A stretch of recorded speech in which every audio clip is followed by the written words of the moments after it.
తాను నీలో లీనమైనది ఆదిశక్తి ఆకృతి అద్రిజాత పార్వతి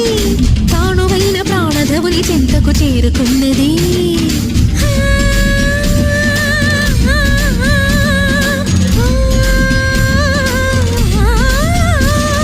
భవుని భువికి తరలించేలా ధరణి దివిని తలపించేలా రసతరంగిణి వేళ ఎదిని నృత్యరతులు చేయగలిగే వేళ కేశవ